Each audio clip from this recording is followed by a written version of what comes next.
The word hit harder than any hand could have. A counting error. That was what Reginald Foss called it. Loud enough for every person in the Harlow Grand's banquet hall to hear. Loud enough for the servers to stop mid-step. Loud enough for the crystal pendants on the chandelier to seem somehow to lean in. Ivy Sutcliffe had been standing 3 steps behind him, with a leather portfolio pressed against her chest. When he said it, she had been holding that portfolio for 6 hours. She had filled it herself, printed, collated, tabbed, because Reginald's assistant had called in sick, and Reginald, VP of Finance at Foss Capital, did not do his own printing. She had caught his arithmetic error on page 11 of the quarterly projection deck, quietly flagged it before the presentation, saved the firm roughly $400,000 in misreported liabilities, and now he was telling the room she was the one who had made it. She transposed 2 figures, he said, addressing the cluster of senior partners gathered near the bar cart, as if Ivy were not standing right there. Nearly sent us into the room with the wrong numbers. I caught it, obviously. He did not look at her. He did not need to. The shape of what he had done was already complete without eye contact. Ivy did not move. This was something she had learned, early and at some cost. If you were a woman who looked like her, soft in the places the world preferred its women to be sharp, quiet in a room that rewarded noise, you did not make a scene. You absorbed. You recalculated. You found another way. She pressed her thumb against the edge of the portfolio's spine and breathed through her nose. One of the partners laughed at something Reginald said next. She missed the words. There was a sound like static behind her ears, the particular frequency of humiliation, and she had learned to let it pass through without giving it anything to grip. What she had not anticipated was the man who had been standing 6 feet to her left for the past 40 seconds. She became aware of him the way you become aware of weather, not all at once, but in accumulating details, the absence of noise in his immediate vicinity, the way the servers rerouted without being told, the stillness he carried, the kind that did not come from passivity, but from a very deliberate decision not to move yet. His name was Constantin Vale. She did not know this at the time. She would learn it later. The way you learn the name of something, after you have already understood what it is. He was perhaps 40, though he wore the years the way certain buildings wear age. Not diminished by it, but made more structural. Dark suit, no tie, the collar of his shirt open by exactly 1 button. He had the kind of face that had stopped being handsome in the conventional sense somewhere around 35 and had become something more unsettling instead. Jaw like the architecture of an old city, eyes that catalogued without appearing to. He was watching Reginald Foss the way a geologist watches a fault line. Reginald had not noticed. Reginald was still speaking, warming to his subject, and one of the junior partners was nodding in that eager, collaborative way that made Ivy think of dogs. "She's good with routine work," Reginald added, with a magnanimous tilt of his head in her direction. "But you wouldn't want her in the room for the important conversations. Some people just aren't built for pressure. You printed these yourself." The question came from Ivy's left. Quiet, not loud enough to be a confrontation, but in the particular tone of a man who does not need volume to be heard. Every head turned. Constantin Vale had not moved from where he was standing. He was looking at Ivy, not at Reginald, and there was something in the directness of it that she found she could not immediately process. People looked past her in rooms like this. They looked through her. They did not ask her questions as though her answer were the only thing in the room that mattered. Yes, she said. All 6 sections. It was not quite a question. Yes. He looked at the portfolio in her hands. Then he looked at Reginald. "Page 11, he said. "The corrected figures. You flagged that before or after he finished building the deck." Ivy felt the air in the room change temperature. Reginald had gone very still. "Before," she said. "About 2 hours before." Constantin Vale nodded once, as though she had confirmed something he had already known, and then he turned to Reginald Foss with an expression that Ivy would later describe to herself as the most expensive silence she had ever witnessed. "Your name," he said to Reginald, "is on the wrong side of 2 conversations I've been having this week." He did not elaborate. He did not need to. Something in Reginald's face went the color of old wax. "We'll speak Monday."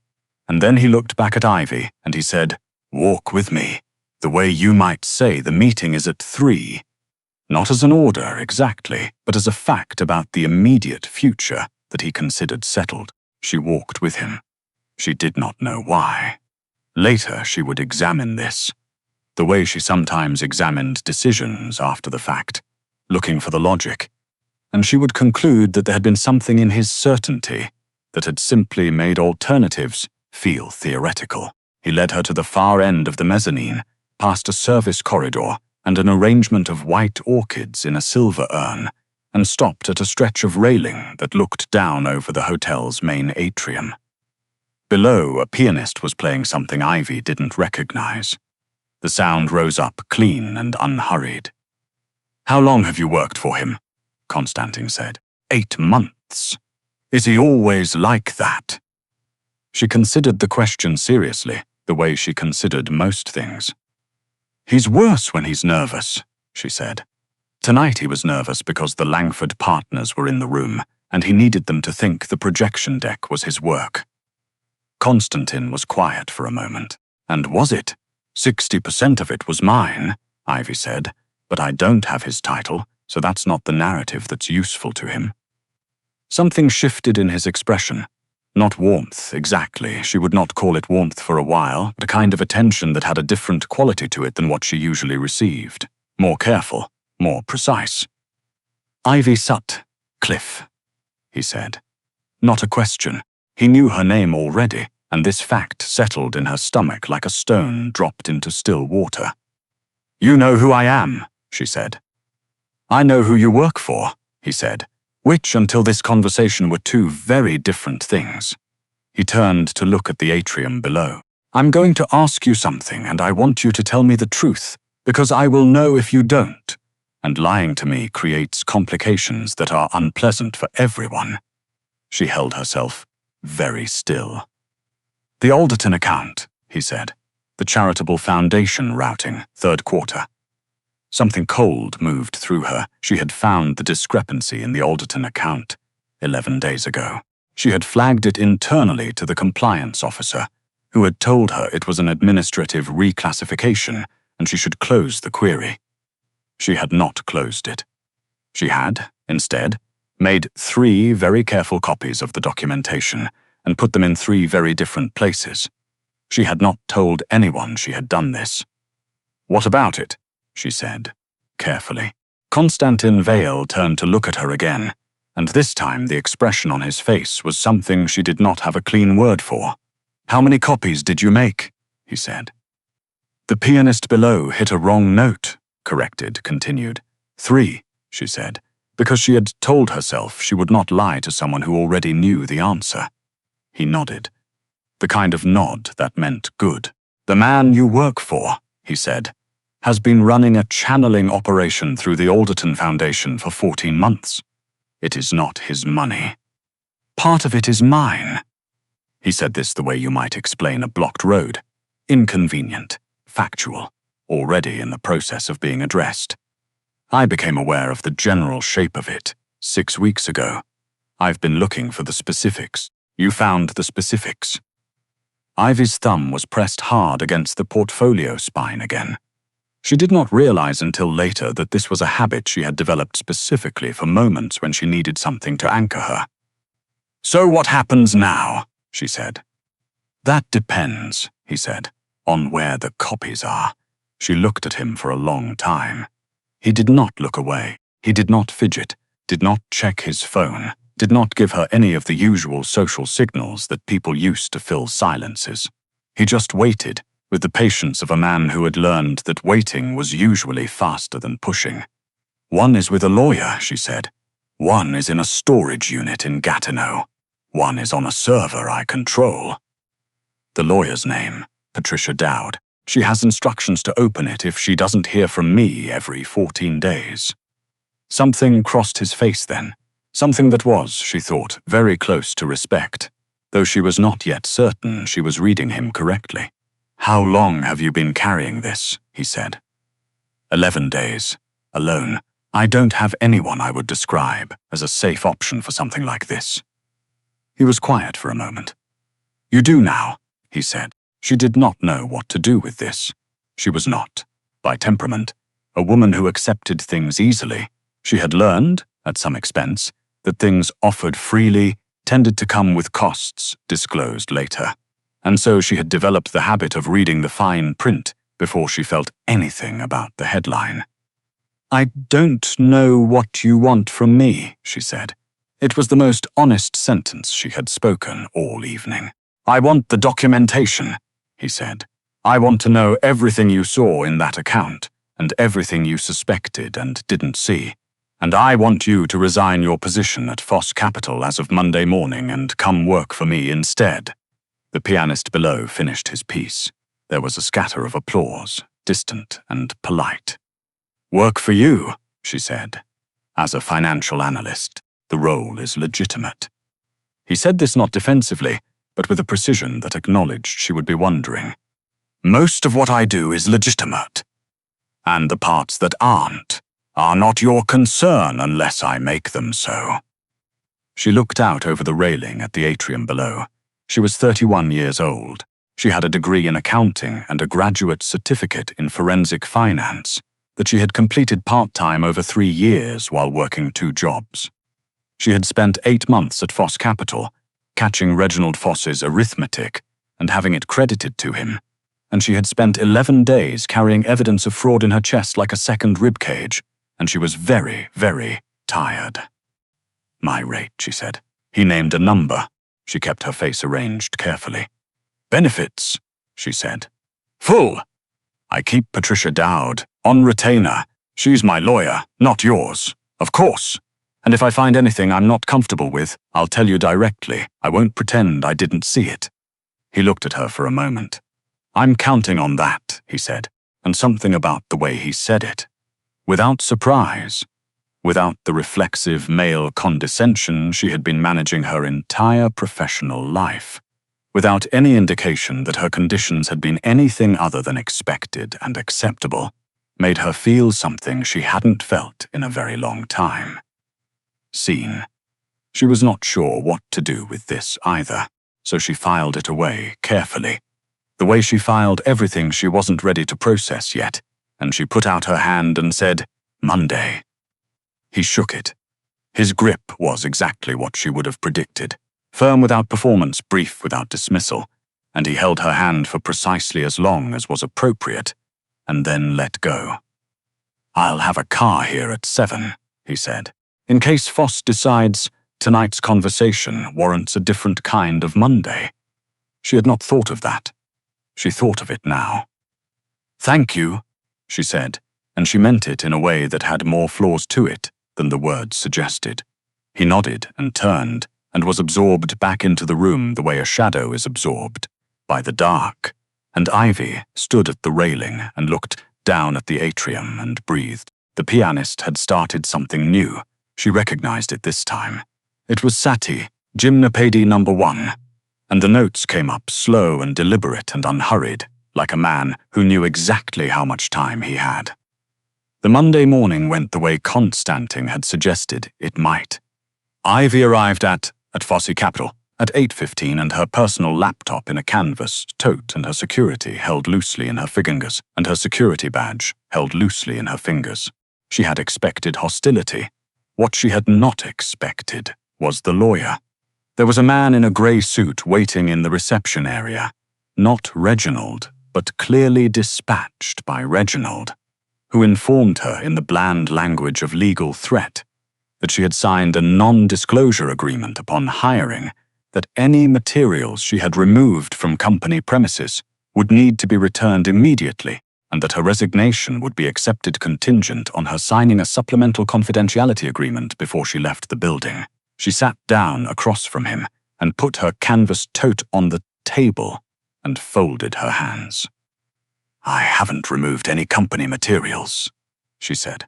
"Monsieur Sutcliffe, the documentation I have concerns financial irregularities, as identified in the normal course of my work," she said.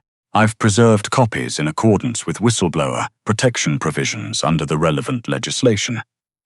If Foss Capital would like to test that interpretation, they're welcome to." She paused. "Patricia Dowd is my lawyer. She can be reached at—" "We know who Patricia Dowd is," the man said. This told her something. She filed it. "Then you'll know she's been expecting this conversation," Ivy said, "and that she finds it timely." There was a silence. The man in the grey suit gathered his papers. "We'll be in touch," he said. "I look forward to it," she said, in the tone of a woman who does not look forward to anything that hasn't been adequately risk-assessed, which is a different thing from fear. She signed her resignation, collected her personal items from her desk, and walked out of the building at 8:47 into a city that had turned cold overnight. October in Ottawa had a particular kind of clarity to it, the light sharp and thin, the trees giving up their color in long, slow exhales, the air carrying the smell of the river and cold stone. The car was black and unmarked and waiting exactly where Constantin had said it would be.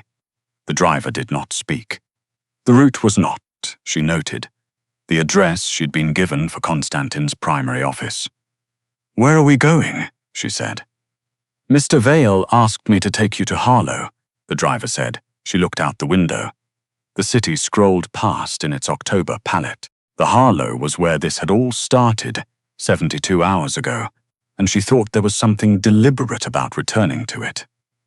This also she filed. Constantin was in a room on the second floor that had been arranged as an office, though it was not a hotel meeting room. It had the quality of a space that had been set aside for his permanent and specific use. A table with 3 laptops, a credenza along one wall, and 2 men she didn't recognize standing near the window with the relaxed readiness of people who did not need to explain what they did. He was on the phone when she came in.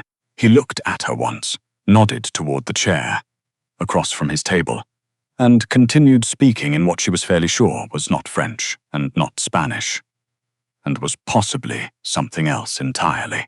His voice on the phone was different from his voice in conversation, lower, more clipped, the voice of a man finishing something that had already been decided. He hung up and looked at her. "The lawyer. Grey suit, no tie, briefcase too new to be broken in," she said. "He knew Patricia's name before I said it. That means Reginald has been watching me since Thursday." Constantin set down his phone. "Since Wednesday," he said. He made 2 calls Wednesday evening, one to the lawyer and one to someone whose name I'd prefer to know. "We're working on it." This was the first time it occurred to her, fully and without abstraction, what we might mean in this context. She had known, in a general way, what Constantin Vale was. You did not get to be the kind of woman who noticed things without eventually noticing the kinds of things people like Constantin did not put in writing. But knowing a thing in general and sitting across a table from its specific version were different exercises. "You're not going to tell me everything," she said. "Not immediately," he said. "But I will tell you more than I tell most people, and I will tell you the truth when I tell you anything, and I will tell you when I can't answer something rather than inventing a plausible alternative." He looked at her steadily. "These are not small things in my world," she believed him. This surprised her faintly, and she noted it.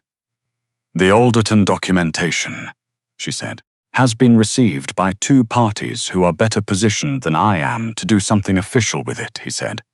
"Reginald Foss will have a difficult December. The people who were actually moving the money, the ones he was working for, are a separate matter." "Your money," she said. "That was in there, some of it. Will you recover it?"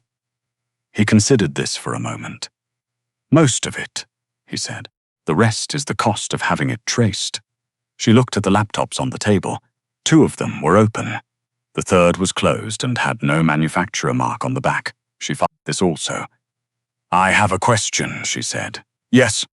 Thursday night, at the Harlow. You were there for the Langford dinner. I know that. I saw the agenda. But you were also watching me before Reginald said anything. Constantin was quiet for one breath. I was watching Reginald, he said. You were watching me, she said. You were standing 6 feet away, and you were already watching me when he started speaking. I noticed. Another breath. I knew your name before Thursday, he said. A colleague identified you as the analyst who had flagged the Alderton discrepancy internally. I wanted to see you, to assess me, to see if you were what the description suggested. And you were, he said simply. She sat with this. There was something in the saying of it, the economy of it, no decoration, no apology for the surveillance, that she found, against her better instincts, easier to deal with than the elaborate pleasantries. Most people used to avoid saying direct things. What was the description, she said. Meticulous, he said. Careful. Good at being underestimated. The last one landed differently than she expected. She had been called meticulous before, usually by people who meant it as a consolation prize. She had never been called good at being underestimated. Because, to say that you had to acknowledge, the underestimation was real and ongoing. And she had never met anyone willing to say that directly. That's not usually considered a skill, she said. It's the most useful skill in most rooms, he said. I've employed a great many people who were excellent at announcing themselves. I have been looking for someone who was excellent at seeing things quietly. She looked at him across the table. He was watching her with the same unrelenting attention she had noticed on Thursday. Not predatory, not assessing exactly, but the attention of someone who was not going to stop paying it. It was, she realized, the most uncomfortable, comfortable thing she had ever experienced. She was not used to being looked at without finding a reason to disappear. I should start, she said, because she was a person who got anxious when she was not doing something. Yes, he said, and turned one of the open laptops toward her. She had been working for him for 3 weeks before she learned how to find the edges of what he was. The legitimate work was real, and it was substantial. Vale Capital Management occupied 4 floors of a glass building on Elgin Street, and it did, in fact, manage a great deal of money for a great many people in ways that were fully documented and professionally boring. She had a desk on the 3rd floor. She had colleagues who discussed spreadsheets and ate lunch in the kitchen and complained about the coffee situation with the comfortable familiarity of people who had been doing so for years. She was, technically, a forensic analyst. What this meant in practice was that she looked at the things Constantin needed looked at, and she flagged what seemed wrong, and she did not ask questions about what happened after she flagged them. Mostly, there was an afternoon in her 3rd week when she found, embedded in the documentation for a property acquisition in Gatineau, a set of subcontracting agreements that had the clean, watermarked, technically correct quality of documents that had been made very carefully to look like other documents.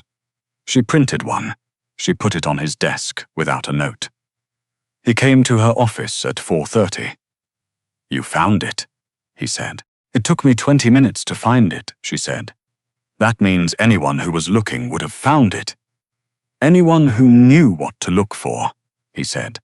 Anyone who knew what to look for, she agreed, which was not really a concession. He sat down across from her, which he had not done before. He had always spoken to her from the doorway, or standing, with the quality of a man who had somewhere else to be. And this small change in posture told her something she was not quite ready to name. The Gatineau property, he said, is connected to the same network as the Alderton routing. We bought it 6 months ago because we needed something in that corridor. And we have since discovered it came with complications we didn't audit carefully enough. Meaning someone attached to the previous owner is still using the documentation architecture, she said. He looked at her. Meaning, she continued, that whoever it is knows your acquisition timeline, knew you'd be distracted by the Alderton situation, and is betting you won't look closely at secondary assets while you're managing a larger exposure. She stopped. That's a fairly sophisticated read of your operational calendar. Yes, he said. Someone. Inside. He did not answer this. He did not need to. She thought about what this meant. She thought about Patricia Dowd in her office with the sealed file, checking her email every 14 days. I need you to not be a hero, he said. It was the most unexpected sentence she had heard since Walk With Me. She blinked. I need you to tell me what you find, he said, and let me manage what happens with it. Not because your judgment is wrong, because there are people involved in this who are not accountants, and they are not careful in the ways. Accountants are careful. You're telling me it's dangerous, she said. I'm telling you I don't want it to be, he said, which was not quite the same thing, and they both knew it. She looked at him across the desk and thought about what he was actually saying, and what he was not saying, and what the gap between those two things contained. There's something else, she said. He waited. You came to my office at 4:30 on a Wednesday, she said, which based on 3 weeks of observation is not when you are usually available for unscheduled conversations. You also came yourself, rather than sending someone, which is also not your usual approach for work feedback. He was very still.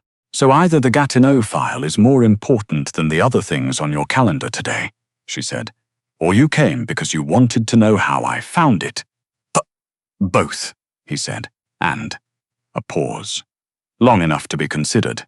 I wanted to make sure you were all right, he said. It was a simple sentence, 4 words and a contraction. She did not immediately know what to do with it, which was unusual for her, and she recognized the unusualness as information. I'm all right, she said. You've been carrying something heavy for longer than anyone should carry it alone, he said, and you are now in the middle of something that is heavier. I'm aware. I know you're aware, he said, with something in his voice that was close to gentleness, close enough that she felt it against the inside of her sternum like pressure. I am also aware, and I wanted to tell you directly, in case it was not obvious from context, you are not alone in this. She looked at him. You said something like that at the Harlow, she said. I meant it then. I mean it more specifically now. He held her gaze, and this was the other thing about him that she was still calibrating. He did not look away from her, ever, in the way that most people did when a silence grew, as though maintaining eye contact past a certain duration was socially expensive. He held it without difficulty. You flagged something that 8 months of analysts before you did not flag, and you preserved the documentation in a way that was both legally sound and, frankly, smarter than most things I've seen from people with twice your experience. And you carried it alone for 11 days, and you are still here, and you are still doing it. She was quiet for a moment. Are you complimenting me? She said. I am telling you what I observe, he said. If it functions as a compliment, that is because the observations are positive. This was so precisely the kind of thing he would say that she almost laughed. Almost. I found the Gatineau documents in 20 minutes, she said again. Because the architecture was familiar, someone used the same template schema as the Alderton routing. Either they're lazy or they want you to find it. He looked at her. Want me to find it, he said slowly. Want someone to find it, she said. Want documentation to exist of Vale Capital's connection to the network, separately from the Alderton exposure. If the Alderton situation goes public, and it will, eventually, you want to be positioned as a victim, not a participant. The Gatineau file is the thing someone could use to complicate that positioning. The silence, this time, had a different quality. How long have you known this? He said. I've suspected it since about 25 minutes ago, she said. The certainty is more recent. He stood. He walked to the window of her office, which looked out over Elgin Street, and stood there for a moment with his hands in his pockets and his back to her. There are 3 people with access to the acquisition documentation, he said to the window. I know, she said. I pulled the access log while I was looking at the subcontracting files. I can tell you which one. He turned around. She handed him the printed page she had been holding since he came in. He looked at it. His face did not change. This was, she had learned, not the absence of feeling but its containment. A man who had trained himself over a long time to make decisions before he showed them. He folded the paper once and put it in his jacket pocket. "Dinner," he said. She blinked. "I'm sorry. I would like to take you to dinner," he said. "Not to discuss this. I would like to discuss something else entirely." A pause. "Unless you'd prefer not to." She looked at him for a long moment. "Where?" she said. "Somewhere that has nothing to do with any of this," he said. "Somewhere with good bread." She thought about this. She thought about the paper she had just handed him and the name on it, and what came next, and what it meant that he had said dinner in the same voice he used to say, "Walk with me." As though the immediate future were a settled matter, and all that remained was for her to confirm she had understood. "7," she said. "7," he agreed. He left her office and she turned back to her screen, and there was still a great deal of work to do, and she did it. And somewhere below them on Elgin Street, the city moved through its October afternoon, and the river ran cold through the middle of it. And everything was in motion, and nothing yet was resolved, and she found that for the first time in a very long time she was not afraid of what came next. She was, in fact, almost looking forward to it, and this, more than anything else, more than the resignation, more than the documentation, more than the dinner at 7, was the thing she would look back on and identify as the moment everything changed. Not the dramatic ones, not the crisis points, just the small, quiet, private fact of a woman who had spent a long time learning to survive deciding, without quite meaning to, that she might like to try something else. She turned the page. She kept working. Outside, the trees along Elgin gave up another round of leaves, slow and unhurried, like a city that had all the time in the world.